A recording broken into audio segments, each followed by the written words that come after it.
Last question, and this one goes back to what I talked about years ago. And I'm glad you're with me for this, because I could use some backup on this. This is from Bobby Crawford. You mentioned on one of your videos that Bob Barker mailed it in during his last 3 seasons as host of The Price is Right, but you never went into detail or discussed examples of how Bob mailed it in. So please elaborate on this on a future episode of Gumbo Cast. Thank you. I say it because it felt like Barker during that time period at most points was a robot. Like, you could splice in Bob from a 2005 episode and a 2007 episode, and they could be interchangeable. My biggest thing was the fake outs, which for a while were fine, but let's say you had like Green Game. All right, if that cream is less than $4.99, you win $10,000. Then what would you, now show us that? Now what would you do with the $10,000? Like it was every time. Like that's what it was every freaking time. Mm-hmm. And it was like that's just it. And everything was a historic moment on The Price is Right. It's another historic moment, and even the times that weren't. Like I mean, something I like to do because I always like his. I'll be honest. I love the concept of historic moments, but it was overused. So something I do when I look at shows from the last few years of Barker is when he says things were a historic moment. Like one that sticks out to me in particular. I'm gonna get really deep into stuff here. I always like to see if they're correct. My favorite one that sticks out that isn't true is that there's the girl, and I don't know why the show did this. This was brutal. I know your budget was low this point in the year, but ouch. So she bids $12,000 on her showcase, and the actual retail price is $11,999. Oh. But and of course Bob's like, it's another historic moment. No, it's not. And I understand they're not going to know every little thing. But it got to be a little bit tiring when I don't know, like not every little thing needs to be celebrated. I mean, I'll say this, it got me interested into some sports stats and stuff like that. God Almighty, make your facts be true. Like you want to talk about what fake news is in the 2010s? Bob Barker was the fake news of the 21st century. He did it first. Wow. Yeah. I have one. One of the things that I kind of built the website, Game Show Garbage website, off of from Price is Right was something that I call the Yodely Guy suicide. Now, what that is when somebody blows it completely on cliffhangers. Now, there are different ways you can do this. And it's where you blow it on one item. Could be first, could be last, or it could be second. But it's off by over $25. That's why I call Yodely Guy suicide. Yeah. And Barker did this. I think I actually have this written down on one of my bad bids compilations. So I think I did 3 of those.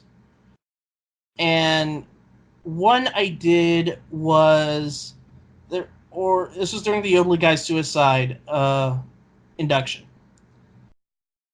There's this girl who way overbid on the first item. And it was something like a fan or something. I don't remember off the top of my head.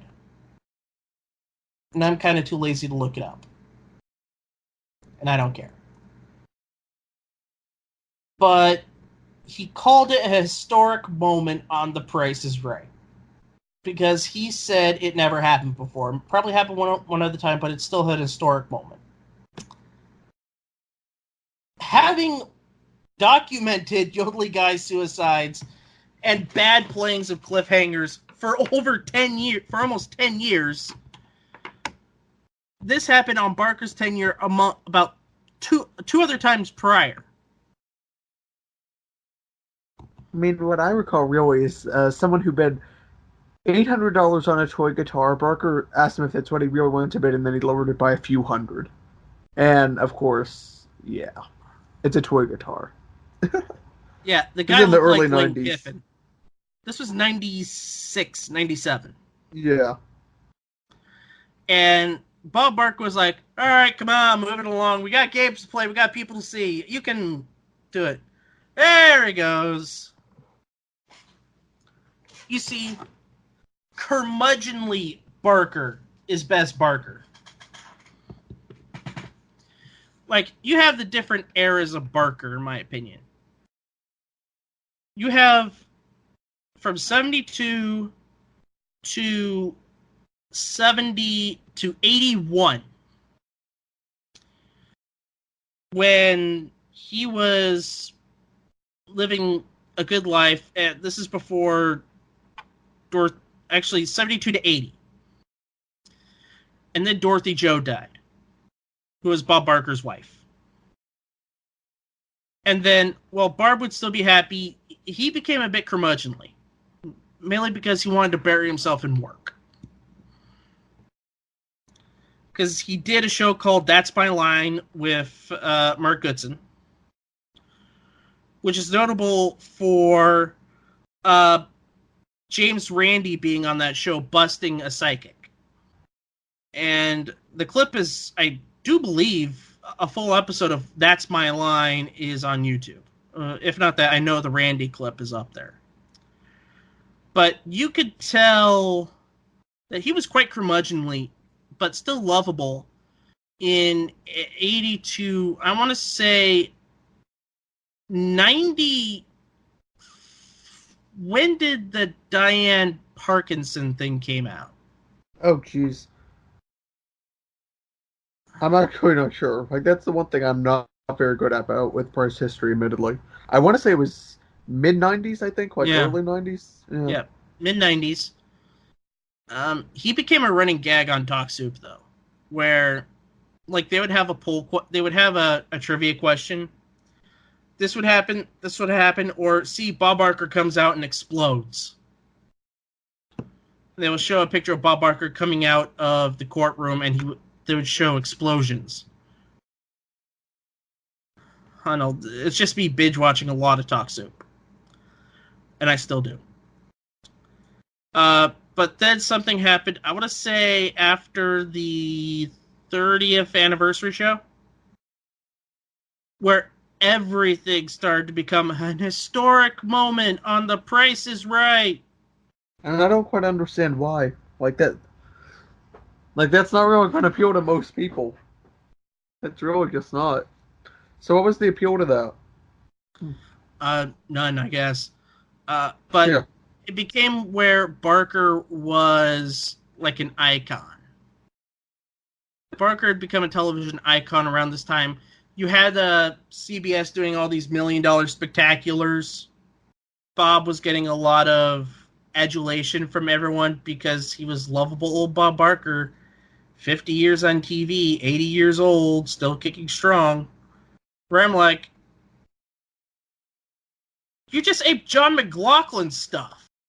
And McLaughlin hosted that show till he died. Like, literally, he hosted that show until he died of cancer. You know, I think we could summarize after, 7-8 minutes of talking about Barker's last 3 seasons as he was just trying to push stuff that wasn't true. You couldn't tell the difference between one episode and another episode. You could intersperse stuff from 2005, 2007. Yeah. Production values were very good. I mean, and they're very good now, too, to be sure. But, I mean, Bob's hosting itself was just... I mean, his heart was in it. I don't think his mind was. That's just it. Or maybe it's the other way around. But, he wasn't altogether with it.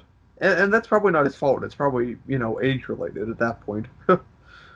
But, I mean, that's the standard we're going by, and that's the question we're being asked. So, we have to be honest about it. Yep.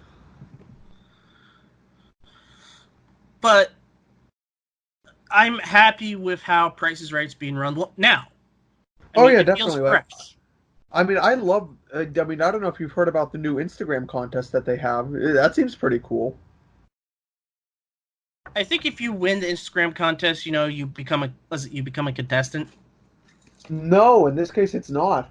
Like they're offering to pay for people's gas, pay for people's rent, so it's literally an at-home pay the rent. But they're offering a lot of people that's going to be awarded for like every show or something like that now, like at-home winners. That's kind of inventive to invoke social media like that.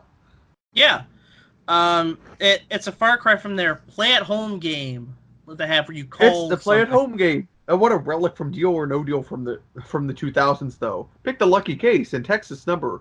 Standard messaging rates may apply. This is so much better. They still do that with the new version. They do. I mean, but like, come on. Like, I mean, that I thought that was actually really cool when it came out. Yeah. 15 years ago.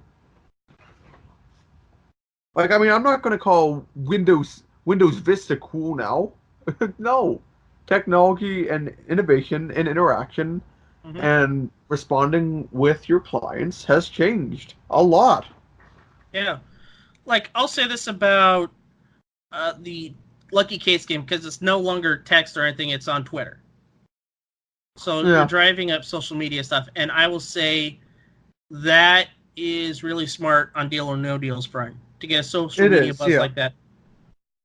I mean, it's automatic responses, and the minimal amount they give away to the publicity and buzz it provides them is incredible.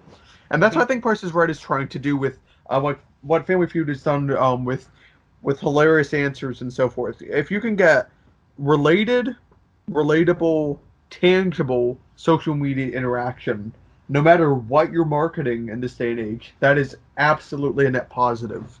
And that's why, I mean, let's be honest, I'm going to bring up an example about what I did today. Like, I brought up the Nidafleur, hashtag Nidafleur, because we're talking about something that's actually going on with the show, and that you guys are paying attention, and if people wonder what that's about, well, they can give a listen to us, and that drives up our traffic. It's all circular, you see?